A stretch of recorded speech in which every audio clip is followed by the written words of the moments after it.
প্রশ্ন হচ্ছে তাশাহুদে আঙ্গুল নাড়ানোর নিয়ম কি? একবার উঠাতে হবে নাকি উঠিয়ে রাখতে হবে?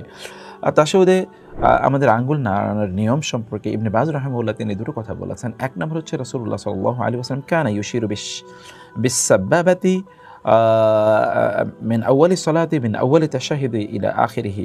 রাসূলুল্লাহ সাল্লাল্লাহু আলাইহি ওয়াসাল্লাম তিনি এই তাশাহুদে তিনি তার এই যে আঙ্গুলটি এভাবে তিনি একেবারে এরকম সোজা করে না, এরকম একটু হালকা বাঁকা করে তিনি একেবারে আপনার তাশাহুদের শুরু থেকে তাশাহুদ শেষ পর্যন্ত অর্থাৎ সালাম ফেরানোর আগ পর্যন্ত এভাবে রাখতেন।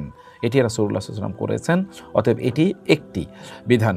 এবং ২ নম্বর বিধান হচ্ছে রাসূলুল্লাহ সাল্লাল্লাহু আলাইহি ওয়াসাল্লাম তিনি মাঝে মাঝেই আঙ্গুলটি নাড়াতেন। এটিও হাদিস দ্বারা প্রমাণিত এবং এটির ব্যাপারে কেউ কেউ বলেছেন এই যে নাড়ানো, এই নাড়ানোটা কখন তিনি নাড়াবেন, একেবারে এরকম জোরে জোরে এরকম না, হালকা করে মৃদু মন্দভাবে তিনি নাড়াবেন, সফটলি তিনি নাড়াবেন। এই নাড়ানোটা কখন? কেউ কেউ বলেছেন যেই জায়গাগুলোতে আল্লাহ আসে, যেমন ইমাম আহমদ ইবনে হাম্বল তিনি বলছেন যেখানে আল্লাহ আছে বা তার মাযহাব অনুসারে যেখানে আল্লাহ, যেমন আল্লাহুম্মা সাল্লি আলা, আল্লাহুম্মা বারিক আলা, আল্লাহুম্মা ইন্নী যালামতু, এই জায়গাগুলি যেখানে আল্লাহ আছে সেখানে, অথবা আশহাদু আল্লা ইলাহা ইল্লাল্লাহ, এই যে আল্লাহ আছে যেখানে সেখানে একটু এরকমভাবে নাড়াবে, এরকম একটি কথাও আছে।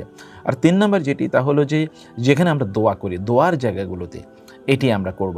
যেমন আমরা বলছি আল্লাহুম্মা সল্লি আলা, এই যে সল্লি আলা আমরা পড়ছি, আল্লাহুম্মা বারিক আলা আমরা বলছি, আল্লাহুম্মা ইন্নী যালামতু নাফসি যুলমান কাসীরা ফাগফিরলি আমরা বলছি, মাগফিরাতাম মিন ইনদিকা ওয়ারহামনি।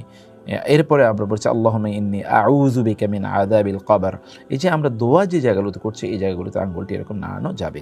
এই ৩টি মতই রয়েছে।